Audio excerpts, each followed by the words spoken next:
come across, the various challenges across the various sectors are some of the answers or the reactions that are coming out of the consumer studio. So we'll give it back to Yvonne and Lincoln, who are at the expert studio. Na asante sana Lieta na pia Rashid kwa haya masuala yanayoibuka pale kutoka kwa wale ambao wanatumia kawi hapa nchini.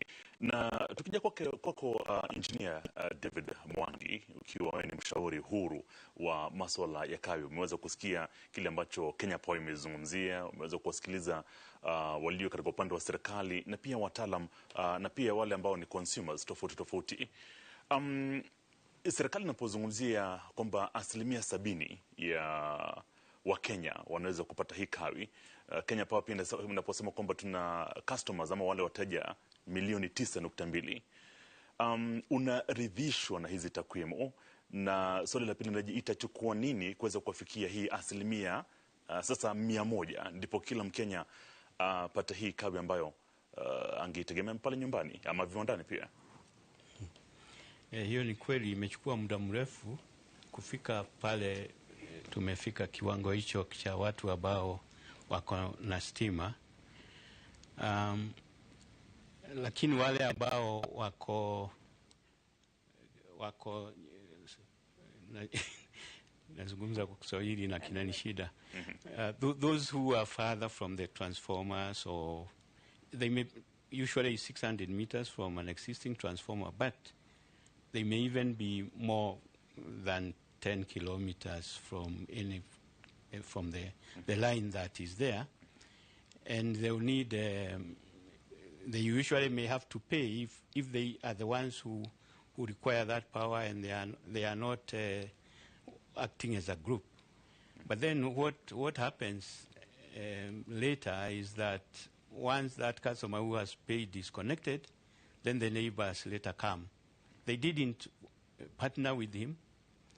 They waited until the power came to his premises, and then they now apply. And they usually be charged the additional distance from where it is to their houses.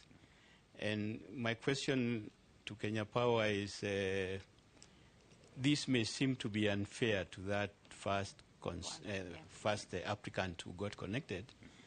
Are there any thoughts of how the subsequent customers can make some refund? KPOC can work out a refund to the initial customer? Yeah, that is the question. Unapozungumzia kuhusu wale ambao labda ni watumizi wa hii stima manyumbani ndio, lakini utazungumzaje sasa matumizi ya kawi katika viwanda? Sasa unajua Kenya imekuwa ikijaribu sana kujikuza kiviwanda. Kuna wale ambao sasa wanasema nina stima nyumbani mwangu, lakini ukijaribu kufungua kiwanda fulani unapata labda pale kwamba ule uzito wa ile stima haiwezi kutegemewa katika viwanda. Tathmini yako kama mshauri wa masuala ya kawi pale ni gani? Vile wanahitajika kufanya siku hizi ni kama laini itafanyiwa marekebisho ili iwe na nguvu za kutosha kwa hicho kiwanda, hiyo gharama ndio wanalipa. Pengine ingekuwa vizuri Kenya Power ipate njia ambayo hata lipa bilu hiyo yote kabisa peke yake, lakini wataweza kumsaidia ili baadaye watu wengine wakija kuunganishwa na stima wawe wanalipa hizo pesa, ili huyo wa kwanza asiwe ndiye analipa gharama hiyo yote.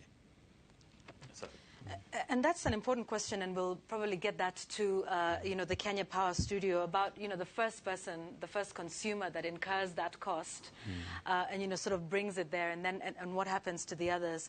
And this is now about getting access. But once the access, people have access to the power, one of the biggest issues is